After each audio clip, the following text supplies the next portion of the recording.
Assalamualaikum warahmatullahi wabarakatuh. Kami dari kelompok 4 ingin menjelaskan tentang kebudayaan dalam perspektif strukturalisme mengenai mitos yang ada di Gunung Kawi. Hore.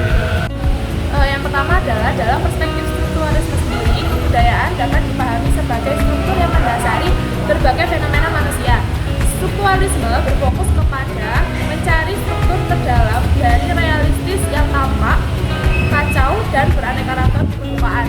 Dalam hal kebudayaan, strukturalisme mencari struktur yang mendasari berbagai aspek kebudayaan seperti ritual, tradisi, dan nilai-nilai yang ada.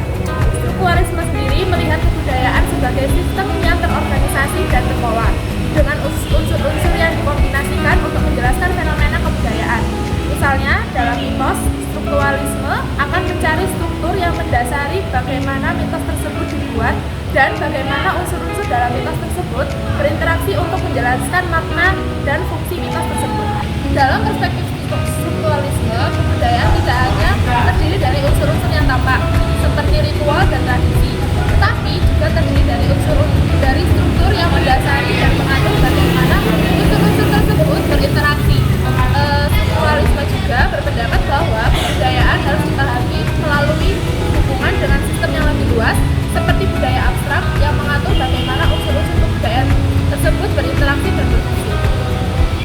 Dengan demikian, strukturalisme menawarkan pendekatan yang lebih dalam sistematis untuk memahami kebudayaan, tidak hanya sebagai koleksi unsur-unsur yang tampak, tetapi juga sebagai sistem yang terorganisasi dan terpola yang mengatur bagaimana unsur-unsur tersebut berinteraksi dan berfungsi. Keseharian Gunung Kawi itu sendiri merupakan makam dari Eyang Jugo dan makam dari Eyang Raden Mas Sujono. Jadi, beliau berdua merupakan pasukan dari Pangeran Diponegoro dulu sewaktu perang melawan Belanda. Kemudian, setelah Eyang Jugo mengembara ke timur Pulau Jawa sampai di Desa Jugo kecamatan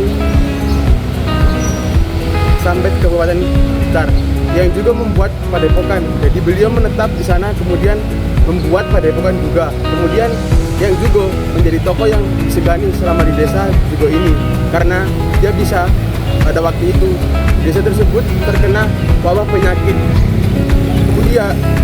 Kemudian beliau bisa menyembuhkan warga-warga itu yang terkena penyakit juga. Kemudian beliau memiliki kemampuan yang lini di bidang agama, pertanian, peternakan, sehingga di sana juga yang Jugo ini juga menjadi tokoh masyarakat.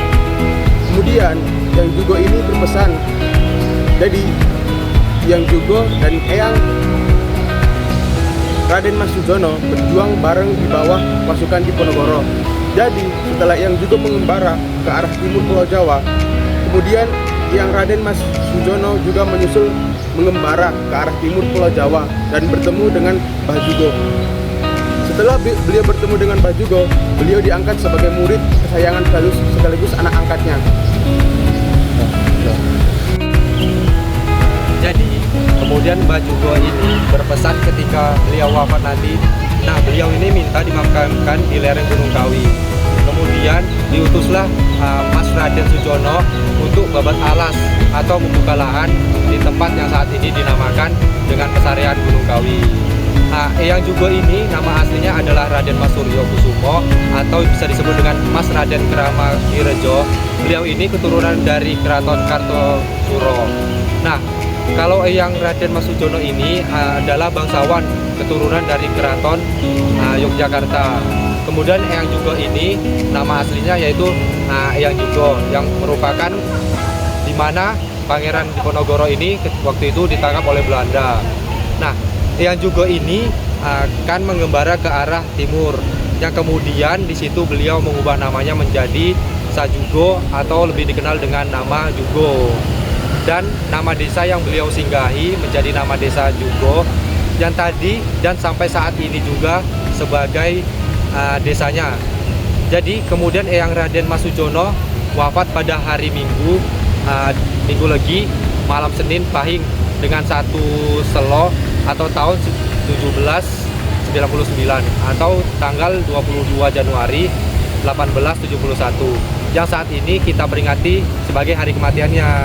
Jadi hari ini bertepatan dengan hari kematian Mbah Jugo, yaitu bertepatan dengan tanggal kematian Kalau hari kematian itu biasanya diadakan pada Minggu Legi, malam Senin Pahing. Nah, setiap hari itu kita melaksanakan kitab sesaji dan tradisi penyekaran malam Senin Pahing, di mana setiap pada bulan selama 36 hari sekali dalam periodenya. Kemudian setelah itu Eyang Jugo dimakamkan, berangkatkan dari Padepokan menuju Gunung Kawi karena memang permintaan beliau sebelum wafat.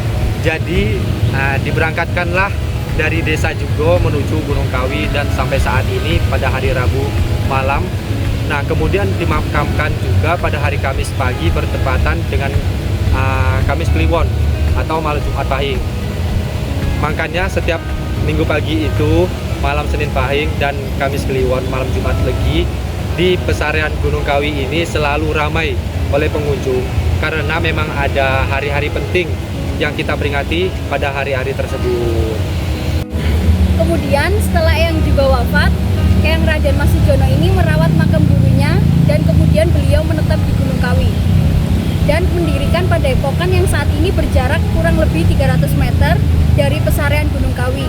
Ada di arah selatan. Kemudian Eyang Raden Mas Sujono ini wafat 5 tahun setelah kepergian gurunya dan kemudian dimakamkan dalam satu liang lahat yang sejajar, dan tempat tersebut namanya pesarian Gunung Kawi, di mana pesarian ini artinya tempat peristirahatan terakhir yang terletak di Gunung Kawi. Jadi memang ada Gunung Kawinya sendiri, terus kemudian orang mengenal lokasi kami sebagai Gunung Kawi.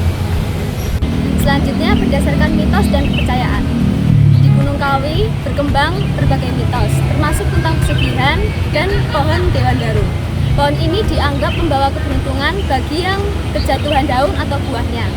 Namun, para pengelola menegaskan bahwa kepercayaan ini lebih pada sugesti dan niat berdoa yang tulus daripada aspek mistisnya. Selanjutnya ada dari pohon Dewan Darunya itu disakralkan karena dipercaya membawa keberuntungan dan kekayaan bagi yang kejatuhan daunnya. Namun, ini lebih dianggap sebagai kepercayaan pribadi daripada kenyataan mistis yang terjamin. Selanjutnya ada multi etnis dan keberagaman. Jadi di Gunung Kawi itu adalah tempat multi etnis dengan berbagai tempat ibadah seperti kelenteng dan masjid. Hal ini menunjukkan bahwa tempat ini lebih kepada wisata spiritual daripada sekedar tempat pesugihan. Yang terakhir adalah pantangan dan tradisi. Pengunjung diharuskan memakai pakaian sopan dan larangan bagi perempuan yang sedang haid untuk masuk ke pendopo. Tradisi penting seperti sesaji dan penyekaran dilakukan pada hari-hari tertentu yang diyakini memiliki makna spiritual khusus.